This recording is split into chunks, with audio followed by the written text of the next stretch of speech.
Bismillahirrahmanirrahim. Assalamu alaikum. Welcome to Newsroom. I'm your host, Omar Khalid. But today is the 9th of January 2024, and these are the stories that we'll try to understand and decipher during the course of our show. We'll begin with Pakistan's Foreign Office challenges in the year 2023 and 2024. The year has just gone by, but what were the important objectives of Pakistan's foreign policy in 2023, and what is Pakistan gearing towards as far as its foreign policy in the year 2024 is concerned? Many challenges remain. A lot of objectives have been taken care of, whether it be stability, whether it be economic diplomacy, whether it be the relations with other countries, and whether it be having a neutral stance as far as all countries of the world and building a relationship with the countries of the world is concerned. Pakistan has forged ahead. What lies ahead for Pakistan's foreign policy and Pakistan's foreign affairs is what we will discuss in our first segment. Our second story concerns Palestine. Today is day 95 of course, this conflict, this war between both the states, and 23,200 plus Palestinians have been killed since the last reports came in, while more than 59,100 people have been wounded in Gaza alone. We are not talking of the West Bank. And then, of course, there are all that is happening in the West Bank, the destruction that is happening in the hospitals, in the mosques, and there is no end in sight. Even the children are not being spared, the women are not being spared. Diplomacy is moving forward, but will it yield the necessary results is a huge question mark on the future of stability in the Middle East, with particular reference to Palestine. This is going to be our second segment. Then we'll be talking about Mehdihasan, who is going to be leaving MSNBC. Must have left by now because he said that Sunday is going to be his last day. He said at the end of his show on Sunday that he would be leaving the channel to pursue other opportunities. Now, another weekend anchor also, who's a Muslim, because of course Mehdi, as you can see very well, is a Muslim name and he is a Muslim by religion, also lost her hours and shifted to a role as a fill-in anchor and national reporter. Is it a deliberate attempt by the MSNBC to remove or to replace Muslim anchors, because there's already a dearth of Muslim anchors in the US as we speak? Then we'll be talking about 2023. That's, as per consortium of EU scientists, has been the hottest year on record. Last year was about 1.48 degrees Celsius warmer than the long-term average before the humans started burning large amounts of fossil fuels. This has been said by the European Union's climate service. Sea surface temperatures have also smashed previous highs. Will we take care of it this year? How important is climate change for Pakistan and for the world, in fact, to realize? This is going to be that segment. And then we'll be talking about Sultan Rahi Sahab. His 20th death anniversary is being observed today. He began his film career in 1959 as a guest actor in the film Rahi, and then he rose to tremendous stardom with the release of his film Maula Jat, a film that was remade very recently with Bilal Shari at the helm of affairs. This is going to be our last story. Let's begin, ladies and gentlemen, with our first segment, and that concerns Pakistan's foreign policy. I think it's extremely important when we talk of Pakistan's foreign policy, because any country forges its relations with the outside world and also stabilizes itself in the community of nations through its foreign policy. Different aspects of the foreign policy are prevalent and gain importance with time, but of course the objectives also change with every passing year. To discuss that and more, we've been joined in the studios by the spokesperson of the Foreign Office, Ma'am Mumtaz Zahra Baloch. Thank you very much, ma'am, to have joined us. Pleasure to have you here. My pleasure. Let's begin with Pakistan's foreign policy objectives. Last year was a very strenuous year, let's put it, because we saw many conflicts. The beginning of the Palestine-Israel war. We saw a continuation of the Ukraine-Russian conflict as well. Then what is happening in Indian illegally occupied Jammu and Kashmir, and the aftermath of it all. How successful were Pakistan's foreign policy objectives last year despite all these constraints?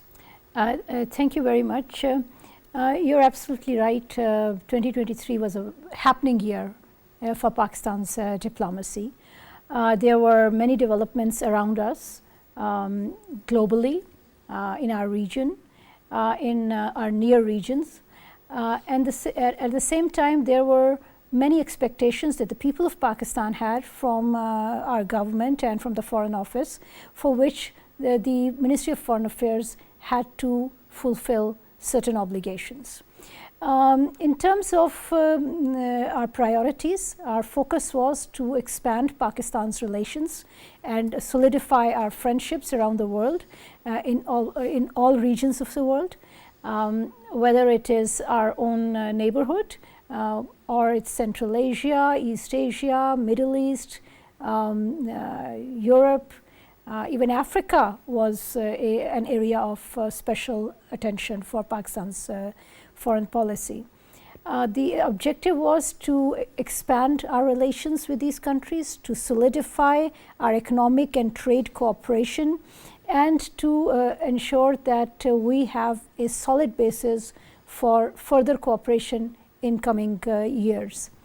As far as the major developments around us are concerned, you're absolutely right. One of the lingering issues from 2022 was the Russia-Ukraine war, for which Pakistan has taken a principled position of neutrality that we continued to take, and that was reflected in Pakistan's vote at the United Nations, where Pakistan abstained on many of these votes which were presented before the United Nations. As far as the Gaza situation is concerned, Pakistan has a principled position on the Palestine question, and the government of Pakistan reflected the position of or the sentiments of the people of Pakistan in highlighting our concerns with the genocide that is taking place in Gaza, and for calling for a ceasefire, lifting of the siege, and for providing relief to the people of Palestine. So these were the key areas, international developments that impacted Pakistan. But of course, then there were other developments in our region that we can discuss in our interview. Recently, there was an envoys conference that was held in Islamabad. Is that a norm as far as Pakistan is concerned? Because we know that it happens very regularly in many, in fact, almost all the countries of the world. But it happened after some time in Pakistan, if I'm not wrong.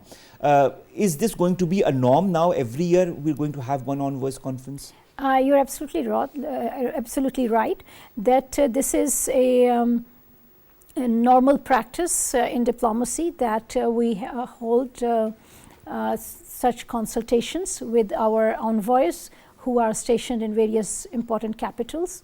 So Pakistan Foreign Office invited a number of ambassadors from a cross-section of regions to discuss our foreign policy challenges, global developments, and to get direct feedback from them about the developments in their respective countries and in their regions. This is, you're right, this used to happen very frequently, but after COVID, there was a pause, and we have now restarted this process, and we hope that our meetings will continue to take place more frequently so that we can learn from the experience and expertise of our ambassadors around the world. Our caretaker Prime Minister Anwar Kakar Sahab emphasizes on a progressive and economically rewarding foreign policy that should set the framework for what is actively pursued when Pakistan interacts with the world. Can you elaborate a little bit on this policy? Pakistan's economic diplomacy is a central pillar of our foreign policy. Our missions, wherever they are, they engage with the host governments and try to find opportunities for economic trade and investment and bilateral economic cooperation. At the same time, there are multilateral developments from which Pakistan as a country can also benefit. And in this respect, our priorities are to expand bilateral trade, investment, and to finalize treaties and agreements which can further expand trade and economic cooperation. For example, this year, last year, 2023, there were some very important developments. Pakistan and GCC, for example, finalized a framework agreement on trade. So this FTA with the GCC will basically set the stage for further cooperation in terms of trade and investments and services between Pakistan and the GCC countries, and Pakistan will be the first country with which this agreement has been signed. Similarly, we signed an agreement on trades in goods with Turkey, with Iran, which is our neighbor. Pakistan and Iran, we opened border markets. Pakistan and Iran signed a 5-year trade agreement, and we also finalized or opened a transmission, electricity transmission line between Iran and Pakistan will be importing energy from Iran.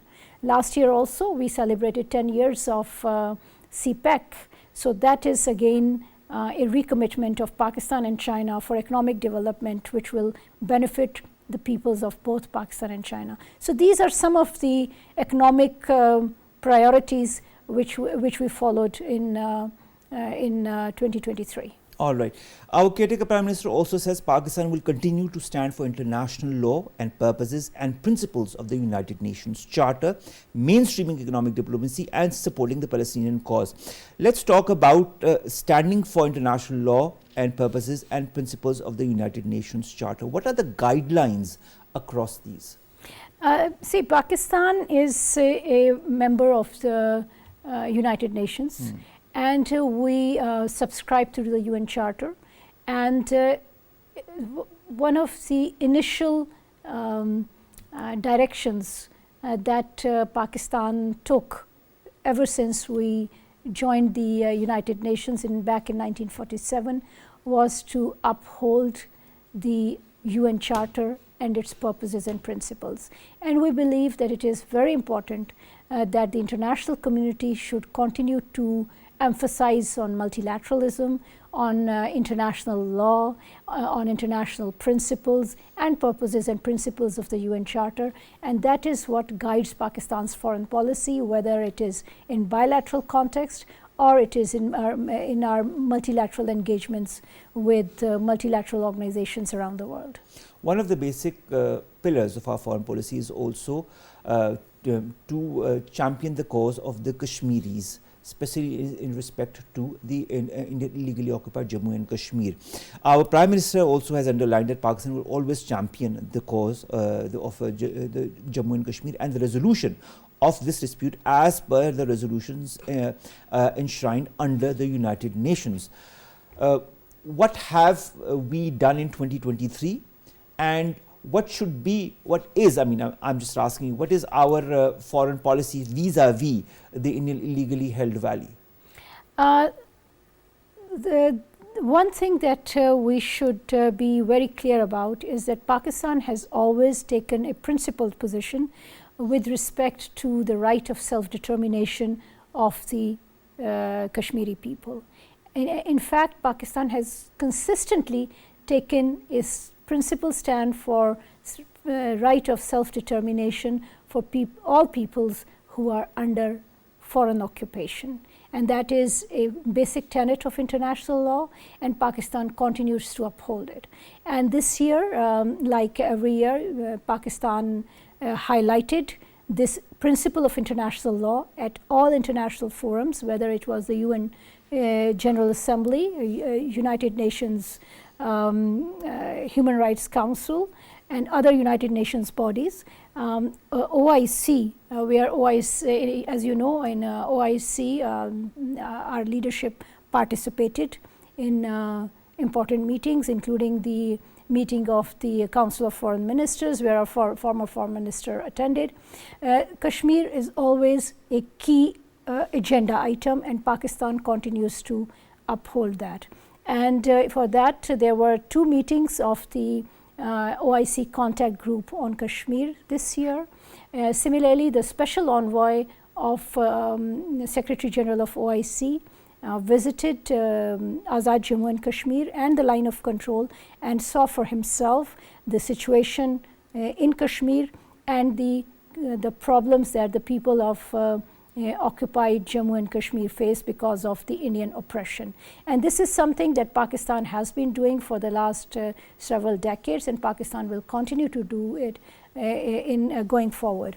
We have condemned the decision of the Indian Supreme Court legalizing their illegal acts of 2019. We have highlighted it to the international community, including to the United Nations and the OIC and important members of the international community, that this is illegal and this is unacceptable, because an illegally occupied territory, a disputed territory, cannot be decided. The future of that territory cannot be decided by the courts of any occupying power. That is so true. This brings me to another important factor concerning our security, and that is our foreign policy directive vis-a-vis Afghanistan.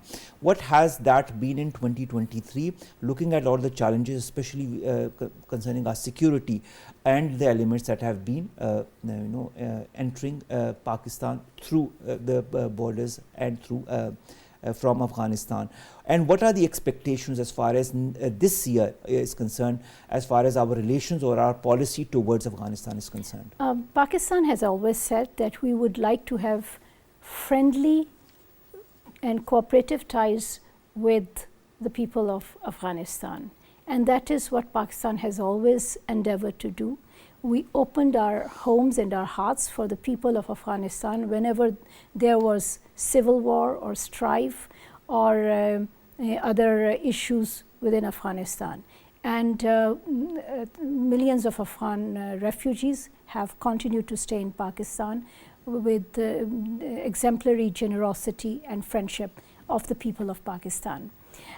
We have also facilitated Afghanistan in terms of its trade with the rest of the world, and we believe that we can further expand our bilateral trade because there is definitely room for growth in terms of trade and including transit trade.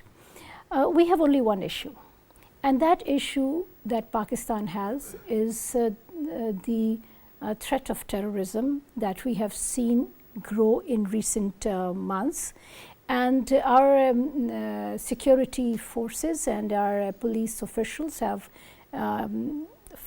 basically elaborated that these terrorist incidents are being sponsored by individuals who are currently having sanctuaries inside Afghanistan.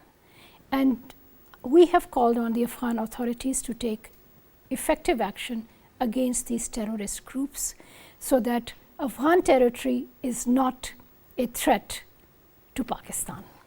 All right. Well, when it comes to relations from Afghanistan, I'd like to kind of elaborate a little bit on our security challenges also. How and 2023 has passed, we are in 2024. What could be the practical suggestions that would navigate Pakistan's foreign policy through the present day challenges that include the security challenges?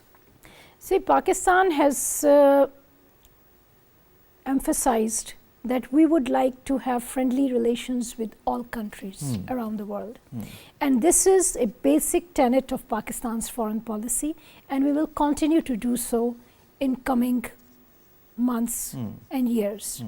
And in that respect, in 2024, our focus would continue to be in elaborating and expanding our friendships with countries around the globe, with focus on economic content in this relationship, enhancing understanding and people-to-people contacts between Pakistan and countries around the world. All right, I'd like to refer to something that our caretaker Foreign Minister Jalil Abbas Jilani said. He has called for reinvigorating and centralizing the Foreign Office's pivotal roles in crafting and executing Pakistan's foreign policy, and he has also underscored the need for strengthening the anchoring role of the Foreign Office in foreign policy formulation and the implementation. Could you elaborate a little bit on that? You know, Foreign Office always has a key role to play in the conduct and elaboration of the foreign policy, because Foreign Office consists of diplomats who have experience in diplomacy that they have gained over several decades with countries around the world, and it is critical that this experience contributes and guides the foreign policy formulation. And that is what the Prime Minister has said, that given the expertise of the Foreign Ministry should continue to guide Pakistan's relations with the rest of the world, with of course clear partnerships with supporting ministries, including the Ministry of Commerce and Finance and Economic Affairs Division, that all contribute in development of Pakistan's foreign policy and in conduct of Pakistan's foreign policy. And this is a collaborative exercise, and we believe that together we can achieve a lot for Pakistan going forward. All right. Another thing that has plagued Pakistan in the last couple of years, and for no fault of Pakistan, is climate change. We've seen floods in 2022, and we've seen Pakistan go to different fora, United Nations in Geneva as well, and there were pledges made, but unfortunately many of those pledges could not be translated into concrete action. How is the Foreign Office going to help other ministries and also by itself address the climate change issue in 2024? It has tried to address it as effectively as possible in 2023. What is Pakistan's perspective in 2024 as far as that is concerned? And do you feel its policy is going to be same vis-a-vis the international community in 2024? As you said, for Pakistan, climate change is a critical issue, because it is an issue of our survival, and that is why it is a key priority of the government of Pakistan. And all relevant departments of the government, whether it's the Ministry of Climate Change, whether it's the Ministry of Foreign Affairs or our provinces, relevant departments, all are clear towards this objective that we should be working in unison in promoting Pakistan's interests at the global stage in terms of climate action. And on this, Pakistan has been working with other developing countries, especially with G77 and China, in projecting Pakistan's interests and in highlighting the cause of developing countries in terms of climate action, in terms of climate finance, and for the loss and damage fund that was established some time back, on which developing countries worked collectively, and it is a major achievement of developing countries. You would also recall at the beginning of last year, Pakistan organized a conference for climate resilient Pakistan. That conference was held in Geneva in January 2023. Co-hosted by Pakistan and the United Nations, where international community came together and expressed its solidarity and support to Pakistan after the devastating floods of 2022. So there are many activities that we continue to do. Pakistan is a regular participant in the COP meetings, where we work with developing countries and projecting the cause of developing countries, and this is something that we will continue to do in 2024 as well. All right, we are in conversation, ladies and gentlemen, with Mumtaz Zahra Baloch, Foreign Office spokesperson. We'll be back after a short break. Stay tuned.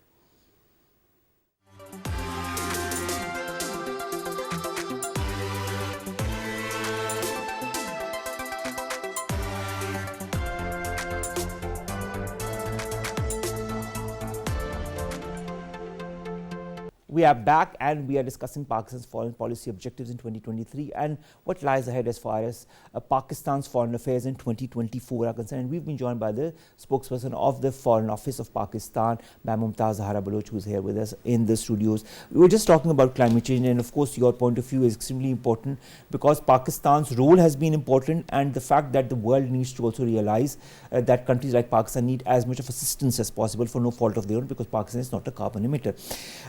But in that respect, the Foreign Office also consists of all the embassies that are of Pakistan across the world, and the consulates and the high commissions. How important has been the role of these embassies, these high commissions, these consulates across the world in safeguarding the interests of Pakistan's policy and Pakistani diaspora last year, and what should we look forward this year? You're absolutely right. Our missions around the world are our eyes and ears and arms around the world, and they play a critical role in propagating Pakistan's foreign policy, in achievement of Pakistan foreign policy objectives, and in promoting Pakistan's relations with countries around the world. Our missions also have a very important function, and that is of the welfare and facilitation of Pakistani diaspora. That has been a priority, and that was a priority in 2023, and that will continue to be Pakistan's priority going forward as well. In 2023, some of the key developments that took place in the context of facilitation of Pakistani diaspora, including Pakistan's ratification of the Apostille Convention, with which the attestation process of legal documents has been streamlined. Similarly, we digitized many of these services that Pakistan offers, including attestation services to our people around the world. Pakistan embassies around the world also provide relief to our people when they are in distress, and whether they are in war situations or conflict, or they are in some natural disaster. Pakistan embassies are their first port of call, and they provide assistance. This year, if you would recall, there was a situation in Sudan, and we had to evacuate Pakistani diaspora from Sudan. It was a complex operation that involved a number of missions, including our embassy in Khartoum, but also our missions in Saudi Arabia and Egypt. Similarly, Pakistani embassies were at the forefront when there were disasters like the disaster of a boat in Greece, where some Pakistanis were unfortunately killed.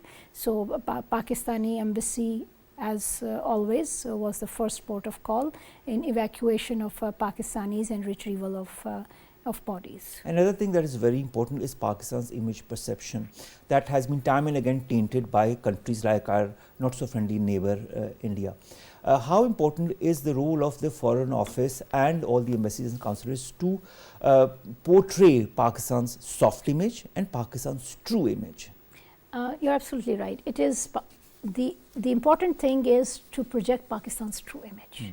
It is a country which is multi-ethnic, multicultural.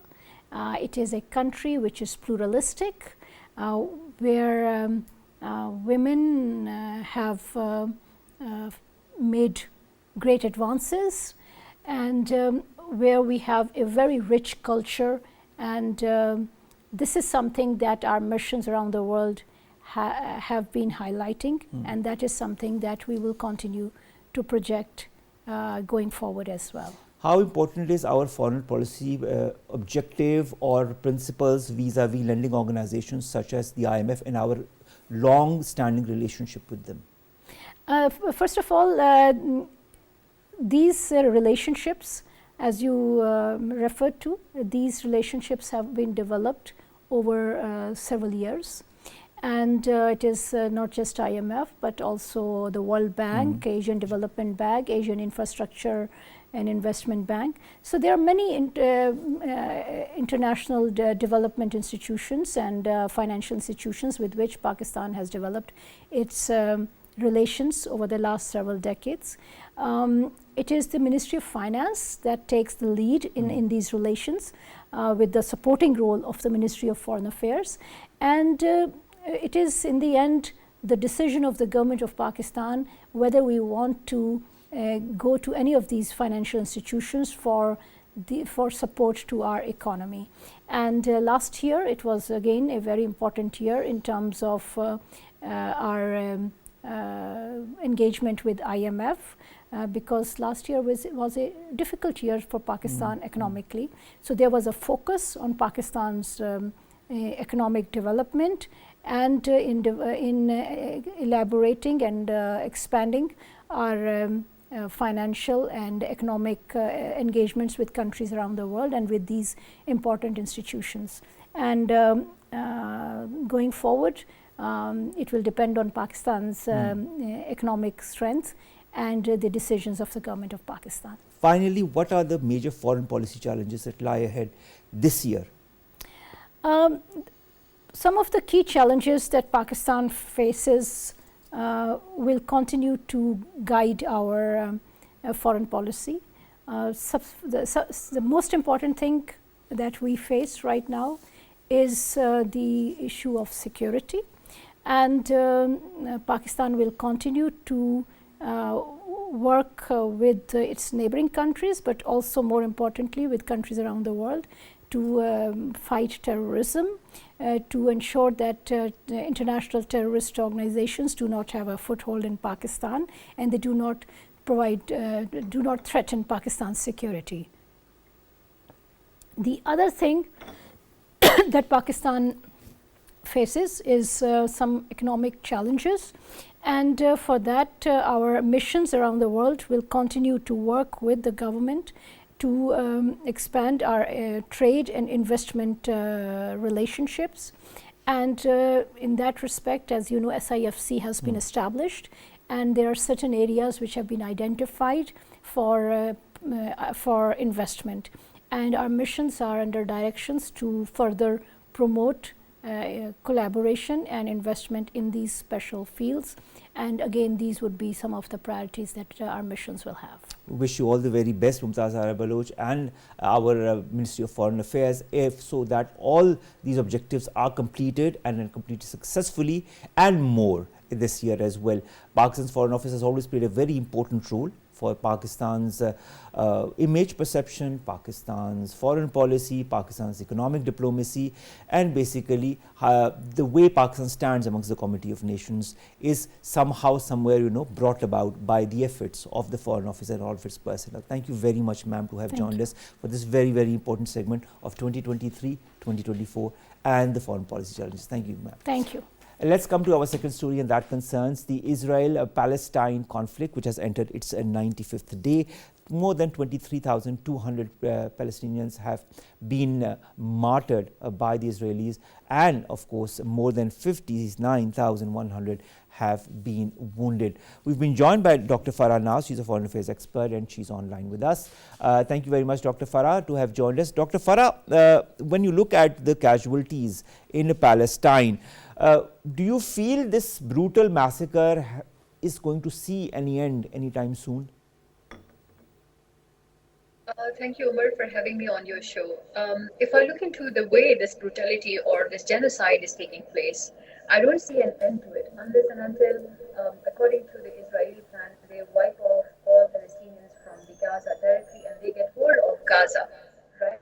So in that context, I don't see an end to that. And if we look into the very basic definition of genocide that is taking place in Gaza, it's an act that is committed with an intent to destroy, in a whole or in a part, a national, ethical, racial or religious group. So I think Israel is all up to conducting this genocide against the Palestinians, and among those Palestinians we should not deny the fact that there are not only Muslims but there are Christian communities also living over there. So they are wiping off all groups over there who are based in Gaza Farah, I can't hear you properly. There seems to be some kind of a technical issue as far as your voice is concerned. I hope you can regulate that in the coming seconds. Nevertheless, today is day 95 of this conflict, this war between Israel and Palestine. Gaza's health ministry warns of a looming catastrophe for the displaced Palestinians and a triangle of death, hunger, dehydration and disease. The shocking video footage has also come of the Israeli forces driving a military vehicle over a Palestinian victim after 3 men fatally shot in the occupied West Bank. And this has created a furor not only in the West Bank but also in Palestine and the neighborhood countries. As far as Anthony Blinken, the US Secretary of State, is concerned, he has had a whirlwind tour of different countries in the Middle East, and of course he is now meeting with the Israeli side, and he has forwarded or transmitted the message of these different countries that he has met with as far as this conflict is concerned. Dr. Farah Naz joins us again. Dr. Farah, I hope we are audible to each other this time. Let's hope so, Omar. Oh, wonderful. I can hear you properly. Let's go to the Palestinian Education Ministry, Farah, and it says 4,296 students have been killed, 8,059 injured in Gaza and the occupied West Bank since the 7th of October. Also 4,257 students killed in the Gaza Strip, 39 in the West Bank. Government schools, around 281 in Gaza, 65 affiliated with the United Nations Relief and Works Agency for Refugees have been bombed. Can they not spare the hospitals or the educational institutions or the mosques? Well, if they can spare, then they have to leave the genocide behind. But per the basic definition of genocide that I was providing a while ago is that they have to cleanse the territory as a whole or as a part from ethical, racial or religious groups. So what they're doing over there in Gaza is they are cleansing it from all those ethnic groups who are prevailing over there. And unfortunately, among those, we can see the largest number of casualties are coming from women and infant children. So they are targeting all those communities or groups who are highly vulnerable because they want to kill the vulnerable first, and then they're going to go after the ones who are less vulnerable. This is probably the strategy that they have adopted. And so far in this genocide, we can see that Israel, along with its other groups who are joined, they are master with how to kill and target children. So it is very, very unfortunate kind of genocide that is taking place. And if we look into the various signatories that Israel is a part of, so this genocide, whatever is happening, is a complete violation of the 1948 Genocide Convention, a code that was drawn upon in the aftermath of the World War II and the Holocaust. So after that, whatever is happening now in Gaza, it is a complete violation of what Israel decided and agreed upon, that it will not be committing such kind of atrocious acts against any ethical group, let it be Muslims, Christians, or any ethical minorities who are over there. So it is complete violation of the treaties that they are part of. That's the reason probably many states, they are taking the case to the International Court of Justice and holding Israel accountable for whatever they're doing in Gaza. Time will tell, and it will be a bit kind of, testing waters for most of the states to go against the powerful states which is siding with Israel, like the United States. But we can see today that the United States, because of all this, bombing schools, hospitals, children, women, and not even providing them basic human rights, the United States under President Biden is under immense pressure. And we can see the protesters, they are demanding President Biden to stop this genocide against the people in Gaza. So everybody is aware of what is happening, how it is taking place, and how to stop it. All right, Farah, I'd also like to understand, you talked about the ICJ. The South African appeal is going to be heard the day after tomorrow, and of course on the 12th of January as well. There are many countries that have sided with the South African appeal, but there are countries like Guatemala that have sided with Israel as far as that is concerned. Do you feel some tangible result will come out, some outcome will come out of this appeal in the ICJ, or do you think it will be justice delayed, justice denied? Well, I think till the very end, they will be playing this game of justice delayed and justice denied.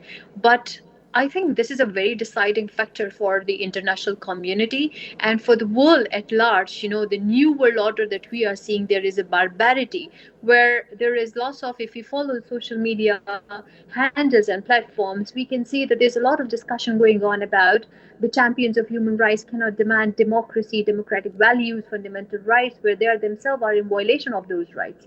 So, yes, I can see there is a change probably going to prevail into the system that we are living in today.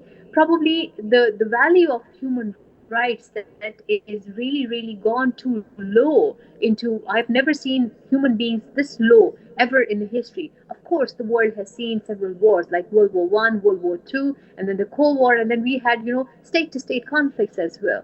But this low we have never seen. Today, I published a paper, an article on the role of, or the partnership of Indian armed forces in fighting the war with Israel in Gaza, and that I can see some very strange kind of lines that kind of connect barbarity and like extremism, extremist ideology, and all of that. I was wondering after drafting that and getting it published, I was thinking that there is like so many terrorist groups operating in the world, like under the banner of that they want to establish Islamic State, they want to establish some kind of Islamic caliphate or Islamic system or this and that. But why they are not uniting against such kind of barbarity that is taking place in Gaza and go and defend the Muslims over there, where they want to prove themselves that they want to stand for the Muslim Ummah throughout the world. So this is probably high time for all the Muslims where they are getting targeted, let it be in Kashmir, let it be in Palestine, let it be in all those other states, like we can see even the Rohingyas.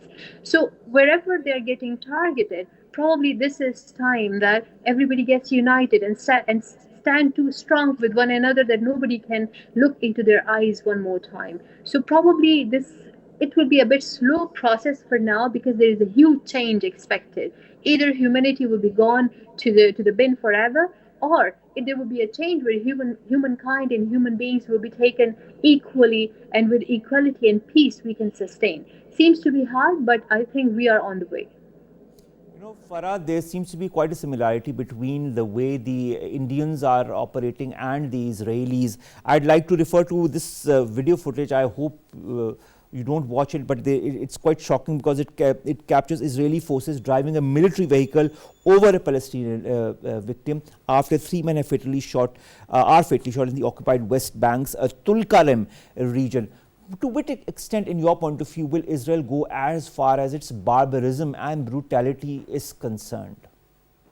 Well, I think I've been in contact or in discussion with several Western people, and I try to understand what Israel is up to and what sort of barbarity they can, have, and to what extent and extreme they can go. As we can see, the footages that we are receiving, I think not a single human being can watch and see those footages. Those little babies and the way they are getting killed over there, and their limbs are getting, distorted. I think they're very, very damaging and disturbing footages and videos. But the thing is, whatever message that I'm getting from all while in discussion, informal discussion with many Western people, they are like that Israel, under the banner of self-defense, has gone this mad and crazy that whatever comes their way, they want to wipe them off. So it's like, they have been, the October 7th is something that they are taking as something to their skin too strong, that whoever comes their way, they want to target them, irrespective of who that person is. If it's a Muslim, if it's a Christian, or if it's another religious believer, they do not care. If it's a child, if it's a woman, if it's a man, it does not matter to them. All what matters to them is revenge. So what sort of revenge can satisfy their ego at this stage where more than 23,000 people in Gaza have suffered death? And there is also discussions going on that probably they will take away all those people from Gaza and establish them somewhere in one of the African states. I believe Congo, that they are referring to. Yeah, so Congo is somewhere where they want to station all those people, where we can see that Congo has even said no to the UN peacekeeping missions over there. They said enough of it, just leave us. So why Congo is something that they are looking into. I'm also constantly thinking about that there is now a lot of discussion going on that even the UK wants to re-establish or relocate their refugees to Rwanda. So all African countries is probably going to be a target of all these Western countries where they want to station their people, that they want to park them for a certain period of time. But what for? Why African countries are on the hit list of all those powerful countries? What they want to achieve from them? This is something I want to dig deeper and understand. But at the moment, we can see that Israel has gone mad on the people in Gaza, and they will be targeting them until they clean each one of them over there. There are All right. also news coming up in media that they want to leave a few lakhs over there. So a few 100,000, if they stay there, what they want to do there? Are they trying to repeat the Holocaust one more time, where a few were left behind and others were all crushed down? So it doesn't make sense. The world has never forgotten the Holocaust, wherever it happened Dr. in Farah, a Iceland. lot of And things don't make Dr. Farah, a lot of things don't make sense when it comes to this war. A lot of things don't make sense when it comes to the humanitarian torture and barbarity and barbarism that is going on in this area, and a lot of questions also emanate as to the role of the important countries that be and the world bodies that be, the organizations, and their role to pressurize Israel to stop what it is doing before it's way too late and before there's no looking back. Thank you very much, Dr. Farah Naz, one of his experts who have joined us, to have talked to us about day 95 of this war that doesn't seem to wane away anytime soon. Our last story is very quickly. First, Mehdihasan, a renowned face from the world of journalism, is leaving MSNBC. The cable news host said at the end of his show on Sunday that he will be leaving the channel to pursue other opportunities. He also said his followers can follow him on Instagram, on X, and on Threads to hear what comes up next. The MSNBC had cancelled the show of Mehdihasan in November as part of a broader shake-up of its weekend lineup. At the time, the channel had said Hassan will stick around as a political analyst and a fill-in anchor, but Sunday was his last scheduled program, with a new lineup set to take place that weekend. And of course, there will be somebody else taking his place, and that is the world of journalism for you. But this said, there's another question concerning another MSNBC weekend anchor, Yasmin, who also lost her hours and has shifted to a role as a fill-in anchor and national reporter. Is this some kind of an attempt to sideline Muslim anchors in the United States? Well, this is a question mark, and I hope MSNBC will answer that in one of its statements. Next, last year, in fact, 2023 has been the hottest year as far as the EU Scientists Consortium has been concerned. The year 2023 has been confirmed as the warmest on record, driven by human-caused climate change and boosted by the national El Nino weather event. Now, last year was about 1.48 degrees Celsius warmer than the long-term average before humans started burning large amounts of fossil fuels. Almost every day since July has seen a new global air temperature high for the time of the year. And of course, sea surface temperatures have also smashed previous records. Let's hope the world gets together and does something as far as climate change is concerned. Finally, today is the 28th death anniversary of renowned Pakistani film star Sultan Rahi. He began his film career in 1959 as a guest actor in the film Baghi. Rose to tremendous stardom with the release of his film Maula Jat in 1979. Appeared in more than 800 Punjabi and Urdu language movies. Was named in the Guinness Book of World Records as the most prolific actor. Won 2 Nagar Awards for his work in Bulbul and in Bashira. And of course, today was the unfortunate day where he was shot dead in Gujranwala in 1996. May his soul rest in eternal peace. With that, ladies and gentlemen, we come to an end of today's newsroom. We'll see you inshallah tomorrow with news stories and segments that pertain to us, you and Pakistan. Stay safe. Allah Hafiz.